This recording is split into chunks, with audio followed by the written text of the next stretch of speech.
iyadoo maalmihii la soo dhaafay ay gobolada bariga Somaliland gaar ahaan gobolada Sool iyo Sanaag ay si toos ah uga bilaabatay qaadashada kaarka codbixintu ayaa maanta waxa kormeer ku kala bixiyay meelaha ay ka socotay qaadashada kaarka codbixintu wasiir ku-xigeenka dib u dejinta Somaliland Aadan Cabdullaahi Cabdallah iyo wasiir dowlaha beeraha Somaliland Cabdiwaaxid Cabdiraxmaan Cabdilqaadir ayaa kormeer ku tagay qaybo kamid ah gobolka Sool gaar ahaan magaalada Laascaanood ay si toos ah uga socotay qaadashada kaarka codbixintu iyagoona halka warbixin kaga dhageystay shaqaalihii ku sugnaa goobahaasi. dugsiga Abiyan waxaan nahay kooxdii loo xil saaray ka shaqeynayay magacaygu waa Maymuun Aadan waxaan soo booqday wasiir dowlaha kaarka qaadashadooda ma badna kiis ilaa 3 shan ka shaqeynayay. Bismillahir Rahmaanir Rahiim halkan waa goobta kaarka qaadashada waxaan soo booqday saaka wasiir dowlaha beeraha iyo wasiir ku-xigeenka dib u dejinta Aadan Mr. Aadan ku faraxsanahay booqashada soo booqdeen kaarka qaadashaduna si fiican bay u socotaa oo dadku si fiican bay u qaadanayaan runtii waxa muddo dadku inay fahmeen in kaarka qaadashada ay sameeyaan kaarka soo doontaan marka soo dhaweeyna madaxda soo booqatay aadna ugu mahadceliyeen. ugu dambeyntii waxay wasiiradu ugu baaqeen shacabweynaha ku dhaqan gobolada Sool Sanaag iyo Buuhoodle inuu muwaadin kasta qaato kaarkiisa codbixinta.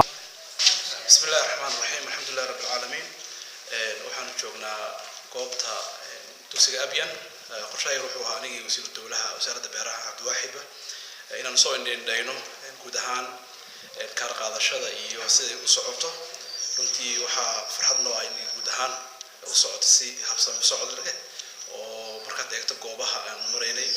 inkastoo runtii dadku ay maalin ka dambeeyay soo kordhayaan haddana waxa dareemaysaa dadka inay u heelayeen ay diyaar u yihiin runtii inay qaataan kaarkooda halkan waxaan rabaa inaan uga faa'iideysto baaqo dadka gobolka Sool waxa weeye maanta waxaan doonaynaa inaynu muujino waxaan ku raadayay ay gobolka muujiyaan kartidooda iyo cududooda runtii ay muujiyaan taasna waxa lagu muujin karaa waxa weeye in qof walba kaarkiisa qaato si berito madaxweynaha ugu qayb galo doorashadii madaxweynenimo aad iyo aad runtii ugu faraxsanahay hawshu way noo socotaa si fiican runtii inoogu socotaa waxaan rabaa sidoo kale inaan ka amaano ama aan uga mahadnaqo guud ahaan howlwadeennada commissionka doorashooyinka ee gobolka sida wanaagsan runtii ay isugu xiran yihiin sida wanaagsan hawsha u wadaan gaar ahaan waxaan si gaar ah ugu maxaan ku raadaan hambalyeynaya goobihiisa halkaan soo marnay gaar ahaan goobta hadda aan joognay ee dugsiga Abiyan qaaladda aad soo dhaweeyeen. Bismillahir Rahmaanir Rahiim saaka waxaan soo kormeernay goobaha codbixinta ee degmada Laascaanood oo meelo door ah tagnay runtii marka hore si nabad ah degmada guud ahaan uga socota waxaan kaloo mahadcelinaynaa howlwadeennada kala duwan ee commissionka qaranka iyo howlwadeennada goobaha aan soo booqanay sida aan loo socono gobolka 3 cishay ka socota diiwaangelinta codbixiyayaashu kaarka qaadashada codbixiyayaashu runtii diiwaangelintu way socotaa laakiin weli sidii la doonayo ma socoto waxaan moodaa in gaabis badan dadweynaha ku jiro waxyaabaha kale waxa kamid ah qofka goobtiis loogu talagalay markii hore kaarkiisa ka waayo meel kale loogu tilmaamayo kadibna qofku ka caajisayo kulli waxaan isleeyahay maadaama muddo door ay magaalada gudaheeda oo li doonto dadku way la qabsan doonaan wayna fahmi doonaan guud ahaan wacyigelin way socotaa gobolka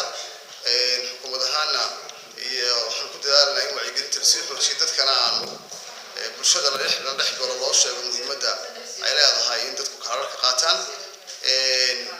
aad iyo aad baan runtii ugu faraxsanahay sida nabadgelyada hawsha socoto. Walibaan Axmed Ciise Liibaan Qaran SAB TV Laascaanood.